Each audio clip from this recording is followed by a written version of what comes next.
कि जो निसंतान होगा लोक कल्याण की बात नहीं करेगा। ये लोग रंडवे हैं, इनके आगे नाथ न पीछे पगा, बगैर लगाम का कूदे गधा लोग हैं। रावण कौरव और कंस के लोग हैं, ये जानबूझकर बगैर लगाम का कूदे गधा।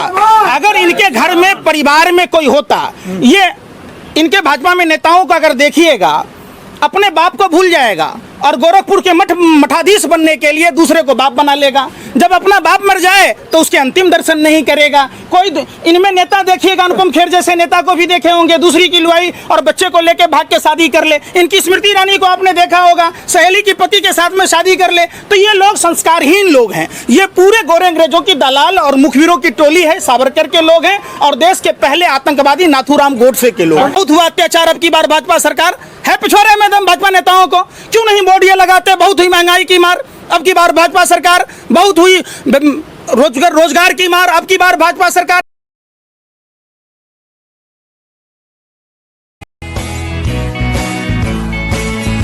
आरएसएस का जो प्रचारक है, जो भाजपा का राज्यसभा सदस्य है राकेश सिन्हा, उसका रिश्तेदार है, एक साजिश के तहत ये खटारा सरकार, जो हरियाणा की खटारा सरकार है, जो हमारे देश के वयोवृद्ध किसान भाई, जो देश के पालनहार अन्नदाता किसान भाई, जो वहां टोल पर प्रदर्शन कर रहे थे, धरने पर बैठे हुए थे, ये क्या देश अफगानिस्तान के राह पर चलेगा? मोदी जी, आपने लाल किला के प्राचीर से कहा था कि सबका साथ, सबका विकास, सबका विश्वास, सबका प्रयास। क्या यही आपका प्रयास है?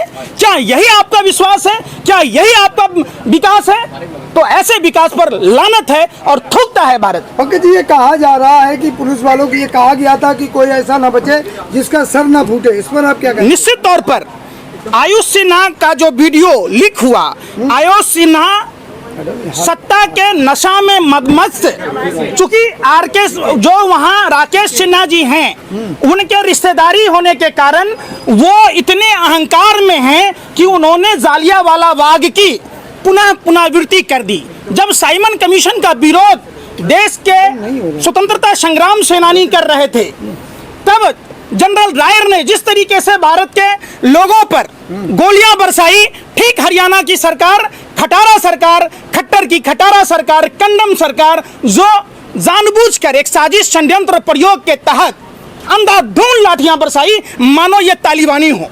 पंकज जी, ये भी देखा गया एक वीडियो के माध्यम से कि जो महिलाएं, एक महिला पर बहुत बुरी तरह से पुलिस अत्याचार कर रही, क्या हुआ लेडीज पुलिस का होना जरूरी था, ना कि जेंट्स उस पर अत्याचार कर? जब सारी स्क्रिप्ट पहले ही लिखी जा चुकी थी एसडीएम के द्वारा, एसडीएम ने कहा यहाँ से कोई आगे नहीं जाना चाहिए, स्पष्ट कर रहा हूं, जो जाए उसका सर फोड़ दो, मैं डिप्टी कम मजिस्ट्रेट हूं, लिख कर दे रहा हूं, सीधे लठ मारना, कोई डाउट मारोगे, ये पुलिस वालों को कहा गया। मतलब साफ था कि भारतीय जनता पार्टी के लोग जानबूझकर देश के पालनहार अन्नदाता किसान भाई, जो लोग राम और कृष्ण की बात कहते, प्रभु श्री कृष्ण ने भी इतने, आप समझिए बात को, प्रभु श्री कृष्ण ने क्या कहा कि किसान ईश्वर का सहायक होता है, राजा से बड़ा होता है, राजा सिर्फ राज्य का पालक होता है, किसान पूरी मानवता का पालक होता है। तो जो लोग, ये लोग राक्षस प्रवृत्ति के लोग हैं, रावण कौरव और कंस के लोग हैं, ये जानबूझकर धर्म का औदा ओढ़ कर पूरे देश को जिस हिसाब से प्रताड़ित किया, परेशान किया, देश में किसान परेशान, महिला परेशान, जवान परेशान, छात्र परेशान, नौजवान परेशान, पूरा देश परेशान है। पंकज जी, ये कहा ऐसा कयास लगा जाए जो 5 तारीख की महापंचायत है, उसका कहीं ना कहीं ध्यान भटकाने के लिए किया गया है? ध्यान भटकाने के लिए नहीं किया गया, किसान आंदोलन को कुचलने का प्रयास, कुत्सित प्रयास भारतीय जनता पार्टी की, खट्टर की खटारा सरकार। देखिए, रामायण में महर्षि वशिष्ठ ने कहा कि जो निसंतान होगा लोक कल्याण की बात नहीं करेगा। ये लोग रंडवे हैं, इनके आगे नाथ न पीछे पगा, बगैर लगाम का कूदे गधा। अगर इनके घर में परिवार में कोई होता, ये इनके भाजपा में नेताओं को अगर देखिएगा, अपने बाप को भूल जाएगा और गोरखपुर के मठाधीश बनने के लिए दूसरे को बाप बना लेगा। जब अपना बाप मर जाए तो उसके अंतिम दर्शन नहीं करेगा कोई। इनमें नेता देखिएगा, अनुपम खेर जैसे नेता को भी देखे होंगे, दूसरी की लुआई और बच्चे को लेके भाग के शादी कर ले। इनकी स्मृति ईरानी को आपने देखा होगा, सहेली की पति के साथ में शादी कर ले। तो ये लोग संस्कारहीन लोग हैं। ये पूरे गोरे अंग्रेजों की दलाल और मुखबिरों की टोली है, सावरकर के लोग हैं और देश के पहले आतंकवादी नाथूराम गोडसे के लोग। कह रहे हैं ट्वीट करके कि एसडीएम के वीडियो को एडिट करके पेश किया जा रहा है, क्या कहेंगे? ये भाजपा आरएसएस वाले शुरू से ही इसी टाइप से हैं। देखिए, जिस तरीके से गाय को, भैंस को, बकरी को रूखा सूखा घास खिलाइएगा, अमृत जैसा दूध देगा। अगर सांप के बच्चों को कितना भी अमृत का जैसा दूध पिला दीजिएगा तो जहर ही उगलेगा, डसेगा ही। हमारे देश के जो स्वतंत्रता संग्राम सेनानी थे, सरदार पटेल, भगत सिंह, चंद्रशेखर आज़ाद, तमाम सुभाष चंद्र बोस, इन्होंने कहा था आरएसएस देश के लिए खतरा। आज रियलिटी में देखने को मिलता है कि आज आरएसएस और भाजपा देश के लिए खतरा है। पंकज जी, मन की बात में तमाम देश की बात करी पीएम साहब ने आज सुबह, लेकिन छोटे से छोटे हादसे पर बात करते हैं, छोटे छोटी बात को लेकर चिंतित रहते हैं, लेकिन इस किसानों के मुद्दे पर कोई बात नहीं हुई। क्या कहेंगे आप? देखिए, भगत सिंह अभी जिंदा हैं, लहू के एक एक कतरे में। सबसे पहले काजल साहब को हम श्रद्धांजलि देते हैं, जिन्होंने देश की दूसरी आज़ादी के लिए अपने जिस्म पर जितनी लाठियां खाई, उनके जिस्म पर पड़ी एक एक लाठी लाखों देशभक्त को पैदा करेगा और ये गोरे अंग्रेजों की, नाजायज काले अंग्रेजों की सरकार के ताबूत में आखिरी कील साबित होगी। ये पूरा देश ने फैसला किया। और तो दूसरी बात आपने कहा मन की बात, मन की बात आपकी शादीशुदा हैं? अरे शादीशुदा हैं कि नहीं आप? बिल्कुल बिल्कुल है। आप अगर प्रधानमंत्री की तरह जसोदाबेन को छोड़ देते, आपका घर बसता क्या? तो इनका कहना है ना घर बसा हमारा, ना घर बसने देंगे तुम्हारा। आप समझिए। और हिंदू धर्म ही नहीं, किसी भी धर्म में महिला का स्थान सर्वोच्च है। बेचारी जसोदाबेन का स्थिति देख लीजिए, न कुमारी है, न विधवा है, न सुहागन है। कोई चाहेगा नरेंद्र मोदी जैसा पति मिले? कोई चाहेगा कि नरेंद्र मोदी जैसा दामाद मिले? कोई चाहेगा कि नरेंद्र मोदी जैसा बहनोई मिले? तो जिसको हम अपने परिवार का सदस्य नहीं बना सकते, उसको अगर देश का प्रधानमंत्री बनाते हैं तो निश्चित तौर पर देश का बेड़ा गर्क होना तय। वहीं यूपी में कहा जा रहा है कि योगी जी से कुछ किसान मिले हैं और कुछ जो किसानों का एक दल है वो मिलके और कह रहे हैं कि किसानों के लिए योगी जी ठीक कर रही है। कौन है आप किसान? क्या कहें? वहाँ 150 किसान मिले हैं पर। अरे वो 150 किसानों में किसान तो बताओ, कोई गन्ना की खेती करने वाला हो, गेहूं की खेती कर... गन्ना किसान थे। कौन से गन्ना किसान है? आप सुनिए, किसान स्मृति योजना के नाम पर जो पैसे दिए जाते, इतनी लंबी चौड़ी देश में लिस्ट है जो भाजपा नेताओं के रिश्तेदार ले रहे हैं। वो किसान नहीं है, वो फर्जी किसान है। असली किसान तो ये कृषि काला कानून के विरोध में प्रदर्शन कर रहे हैं। आप सोचिए, जिस कॉन्ट्रैक्ट फार्मिंग 103 साल पहले राष्ट्रपिता महात्मा गांधी बैरिस्ट छोड़कर, कोट पैंट पहनना छोड़कर धोती में आए और बिहार के चंपारण से आंदोलन किया, उसी कॉन्ट्रैक्ट फार्मिंग में भाजपा के लोग कहते हैं एसडीएम और डीएम इस पर फैसला करेगा। अभी हालात ये देखने को मिला कि नहीं, एसडीएम ने क्या फैसला किया? तो देश के किसानों को समझना होगा। अगर ऐसी हालात हम अगर आने देंगे, आज हम अपने देश के पालनहार अन्नदाता किसान भाइयों का साथ नहीं देंगे, तो हमारे साथ भी वैसा ही सलूक होगा। वैसा ही सलूक होगा जब हमारे और आपके वोट के अधिकार को महिला प्रतिनिधि का सारी खोल लिया गया उत्तर प्रदेश में, तो ये सरकार अगर फिर से आती है सत्ता में तो हमें और आपको वोट नहीं डालने देगी। पंकज भाई साहब, जैसे एसडीएम ने आदेश दिया कि यहाँ से जो भी किसान गुजरे उसका सर फोड़ दिया जाए, किसके इशारे पे ऐसा आदेश दिया गया है? और उस लाठीचार्ज में एक किसान की मृत्यु भी हो गई, तो इसका हमारे यहाँ कहावत है, सैया हुआ कोतवाल हम नंगते नाचमना।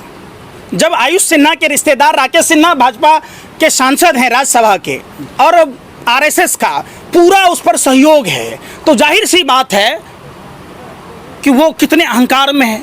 एक प्रशासनिक अधिकारी इतनी मोटी मोटी किताबें पढ़ा है। यहाँ कोई तालिबानी हुकूमत है भाई? आप किसी का हाथ तोड़ दीजिएगा, पैर तोड़ दीजिएगा, इनको भेजिए ना नक्सली एरिया में, माँ का दूध पिया तो वहाँ जाके नक्सलियों का सर फोड़ के आए। ऐसे अधिकारी, आप समझिए, एक संवैधानिक पद पर बैठा हुआ आदमी कैसे कह सकता है? ये क्या उनके बाप का देश है? आप लाठी चार्ज कर दीजिएगा। बाबा साहब अम्बेडकर संविधान में क्या आदेश दिया है? किसी के सर पर मारने का। हमने देखा वहाँ 150 से अधिक किसान भाई लहू लुहान स्थिति में हैं, घायल हैं। उसकी बात कौन करेगा? आज 9 महीने को होने को है, 9 महीने से लगभग लगातार हमारे किसान भाई चिलचिलाती धूप में, बारिश में, ठंड में, ठिठुरती ठंड में कहते, कैसे कहते थे ये राजनाथ सिंह जी, अरे हमें तो आज ही पता चला, ये 3 दिन से बैठे हैं, हमें तो जैसे ही यूं ही पता चला, मैं यूं ही दौड़ा चला आया, ये तो भगवान आए हैं। तो आज इनमें खालिस्तानी कैसे, शैतान कैसे नजर आ रहा है भैया? सुप्रीम कोर्ट की लॉयर है मीनाक्षी लेखी, मवाली शब्द का इस्तेमाल करती है, पढ़ी लिखी है, आप समझिए, विदेश मंत्री है। तो भाजपा का संस्कार, चिड़ियाखाना जाने की जरूरत नहीं है। भाजपा नेताओं का शकल देख लीजिएगा, पूरी भाजपा सर्कस की टोली है। लेकिन संयुक्त किसान मोर्चा की तरफ से क्या कोई फैसला लिया गया इसके लिए? बिल्कुल, ये किसान नेता तय करेंगे। हम देश के आवाम से एक बात जरूर कहना चाहते हैं कि जाति, धर्म, भाषा और प्रांत से ऊपर उठकर आज सोचने की ज़रूरत है। आज देश की दूसरी आज़ादी की लड़ाई लड़ रहे हमारे देश के पालनहार अन्नदाता किसान भाइयों की आवाज़ बनकर एक साथ कदम में कदम मिलाकर इस काले अंग्रेज़ों से मुक्ति पाने की ज़रूरत है। ये जो भगवा तालिबानी हैं, ये जो चाहते हैं कि हिंदुस्तान के अमन भाईचारा को समाप्त कर अफ़गानिस्तान बनाना चाहते हैं, ऐसे लोगों पर कार्रवाई होनी चाहिए और वहाँ के डिप्टी एसडीएम पर सख्त से सख्त, ये मौत नहीं है, ये हत्या है और ये जानबूझकर कराई गई है। उन पर हत्या का मुकदमा दर्ज किया जाना चाहिए, चूँकि उनके स्पीच के आधार पर ही पुलिस वहाँ बेलगाम हुई। पंकज भाई साहब, जैसे कि पहले छोटी छोटी घटनाएं किसान आंदोलन में हो जाती तो संयुक्त किसान मोर्चा बड़े बड़े कड़े फैसले लेता था, जैसे थानों का घेराव हो गया, लेकिन अब 150 से ज़्यादा किसान घायल हैं। उस लाठीचार्ज में एक किसान मारा भी गया है, लेकिन संयुक्त किसान मोर्चा कुछ कड़ा फैसला नहीं ले पाया। कल मीटिंग है करनाल में, कल करनाल में मीटिंग है, आप समझिए, और 5 तारीख को मुजफ्फरनगर में बहुत बड़ा किसान महापंचायत है। तो जिसका जो काम है, ये तो भारतीय जनता पार्टी नहीं ना है कि आप एक अपराधी को गृह मंत्री बना दीजिए, गृह राज्य मंत्री बना दीजिए, एक तारीपार को गृह मंत्री बना दीजिए, जानवरों के डॉक्टर को स्वास्थ्य मंत्री बना दीजिए। हमारे किसान नेता तय करेंगे। हमारा जो काम है वो आप हमसे पूछिए। ये हम सब बिल्कुल दिल से, दिमाग से हम किसानों के साथ हैं और पूरा देश किसानों के साथ है।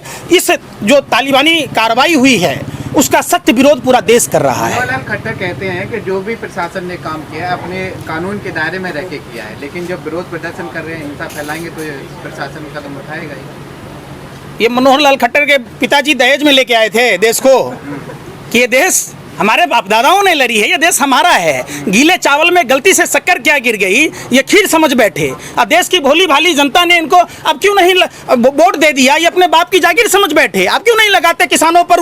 बहुत हुआ अत्याचार, अब की बार भाजपा सरकार है पिछवाड़े में दम भाजपा नेताओं को। क्यों नहीं वोट ये लगाते? बहुत हुई महंगाई की मार, अब की बार भाजपा सरकार। बहुत हुई रोजगार की मार, अब की बार भाजपा सरकार। क्यों नहीं ना? जो 2012, 13, 14 में जो ये नारा, लोक लुभावन नारा देकर जब ये समाज के सभी वर्ग के लोगों को बरगलाने का काम किया, आप पुलवामा घटना की जांच क्यों नहीं करा रहे?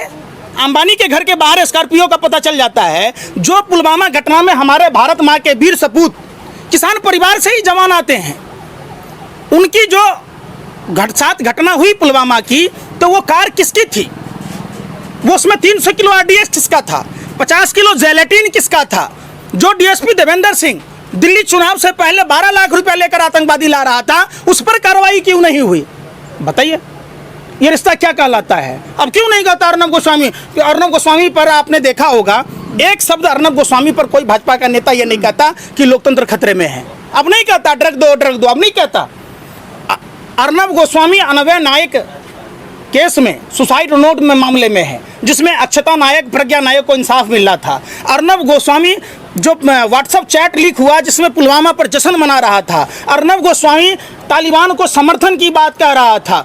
आपने अरुण चंद्र भौमिक की बात देखी होगी, त्रिपुरा के भाजपा विधायक, उस पर नहीं डिबेट होता। डिबेट किस पर होगा? जानबूझकर हिंदुस्तान में तालिबान, अफगानिस्तान जैसा माहौल तैयार करना। अरे भैया, आप कृषि काला कानून वापस ले लीजिए। आपको किसानों को मारने पीटने का आदेश देने की जरूरत क्या थी?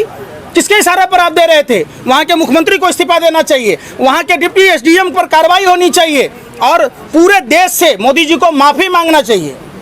ठीक है, धन्यवाद। चढ़ूनी जी ने कहा है कि दिल्ली का घेराव करेंगे इस मामले को लेकर के। बिल्कुल करना चाहिए भाई। दिल्ली का दूसरे देश में है, दिल्ली हमारे देश की राजधानी है, देश का दिल है। तो हम अगर देश में नहीं आएंगे, कैसे किसानों को रोका जा रहा है? जो प्रधानमंत्री जी कहते हैं चंद कदमों की दूरी पर किसान भाई हैं, तो नरेंद्र मोदी जी आपके पैरों में मेहंदी है, मुंह में रसगुल्ला है, हैं? इतना बेशरम प्रधानमंत्री पूरा विश्व में ऐसा कोई देश नहीं है जो अपने देश जैसा सबसे बड़ा जुट्ठा का सरदार प्रधानमंत्री, बेशरम प्रधानमंत्री, जो विराट कोहली के कुत्ते पर ट्वीट करता है,